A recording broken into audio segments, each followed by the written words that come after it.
మరిన్ని వార్తలు వేగంగా సంక్షిప్తంగా చూద్దాం.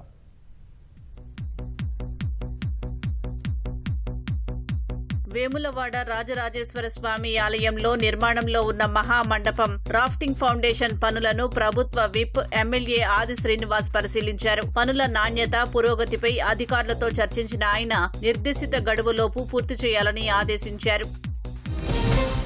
తెలంగాణ లెజిస్లేచర్ బృందం లక్నోలో పర్యటిస్తోంది. 86వ all India presiding officers conference ప్రోగ్రాంలో పాల్గొనేందుకు తెలంగాణ లెజిస్లేచర్ బృందం లక్నో సిటీలో అధ్యయనం చేస్తోంది.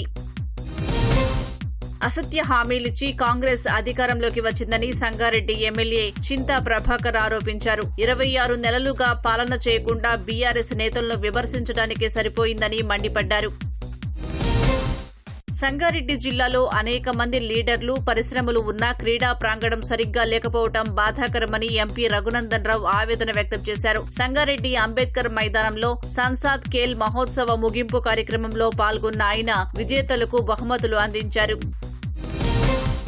రైతుల సంక్షేమానికి రాష్ట్ర ప్రభుత్వం నిరంతరం కృషి చేస్తుందని చేవెళ్ల ఎమ్మెల్యే కాలే యాదయ్య వెల్లడించారు. వివిధ మండలాలకు చెందిన కర్షకులకు రాయితీ వ్యవసాయ యాంత్రీకరణ పథకం పరికరాలను పంపిణీ చేశారు. గడిచిన 14 ఏళ్లతో పోల్చితే అవినీతి నిరోధక శాఖ 2025లో అధిక కేసులు నమోదు చేసింది. 2011 నుంచి 2015 వరకు ఏసీబీ మొత్తం 494 కేసులు కట్టగా అందులో గత ఏడాది ఏకంగా 78 కేసులు నమోదు చేసింది. శాఖలో అత్యుత్తమ సేవలందించిన అధికారులు, సిబ్బందిని ఆ శాఖ డీజీ చారుసిన్హా సత్కరించారు. నూతనంగా ఎన్నికైన సర్పంచులు గ్రామాల్లో మౌలిక సదుపాయాలు కల్పిస్తూనే పార్టీలకు అతీతంగా నిష్పక్షపాతంగా పాలన అందించాలని మెదక్ కలెక్టర్ రాహుల్ రాజ్ సూచించారు. మహిళా ప్రభుత్వ డిగ్రీ కళాశాలలో కొత్తగా ఎన్నికైన సర్పంచుల శిక్షణా కార్యక్రమానికి హాజరైన ఆయన పంచాయతీ చట్టాలపై అవగాహన పెంచుకోవాలని సూచించారు.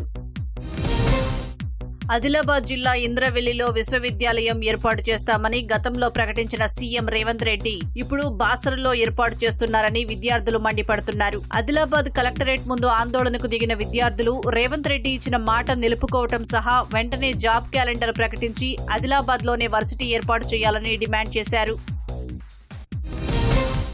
మహాకవి యోగి వేమన జయంతిని రెడ్డి సంఘాలు హైదరాబాద్ లో ఘనంగా నిర్వహించాయి. ట్యాంక్ బండ్ పై వేమన విగ్రహానికి పూలమాల వేసి నివాళులర్పించారు. ఏపీ తరహాలో తెలంగాణలో అధికారికంగా నిర్వహించేలా ముఖ్యమంత్రి రేవంత్ రెడ్డి ఆలోచన చేయాలని కోరారు.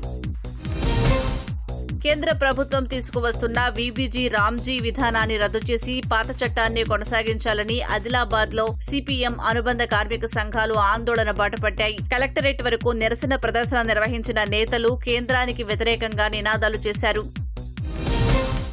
42,000 మంది కార్మికులు, 30,000 మంది కాంట్రాక్టు కార్మికులతో కొనసాగుతున్న సింగరేణికి శాశ్వత చైర్మన్, మేనేజింగ్ డైరెక్టర్ లేకపోవడం విచారకరమని ఏఐటీయూసీ రాష్ట్ర కార్యదర్శి రాజ్ కుమార్ తెలిపారు. భద్రాద్రి కొత్తగూడెం జిల్లా ఇల్లందులో నిర్వహించిన ధర్నాలో పాల్గొన్న రాజ్ కుమార్ రాష్ట్ర ప్రభుత్వం సింగరేణిని పట్టించుకోవడం లేదన్నారు. 2 ఏళ్లుగా పెండింగ్ లో ఉన్న పీఎఫ్ డబ్బులు వెంటనే విడుదల చేయాలంటూ కామారెడ్డి మున్సిపల్ కార్యాలయం ముందు ధర్నా నిర్వహించారు. మృతి చెందిన కార్మికుల స్థానంలో వారి కుటుంబ సభ్యులను నియమించాలని డిమాండ్ చేశారు. మెదక్ జిల్లా రాజుపల్లిలో తల్లిని కుమారుడు కొట్టి చంపేశాడు. మద్యం మత్తులో తాగడానికి పెన్షన్ డబ్బులు, బంగారం ఇవ్వలేదంటూ విచక్షణారహితంగా వృద్ధురాలైన తల్లిపై దాడి చేసి చంపినట్లు పోలీసులు తెలిపారు. నిర్మల్లో పలు కాలనీల్లో పోచమ్మ ఆలయాల్లో విశ్వకర్మ కులస్తులు చలి బోనాలు ఘనంగా నిర్వహించారు. అమ్మవారికి బెల్లం పాయసంతో పెరుగన్నం సమర్పించి మొక్కులు చెల్లించుకున్నారు.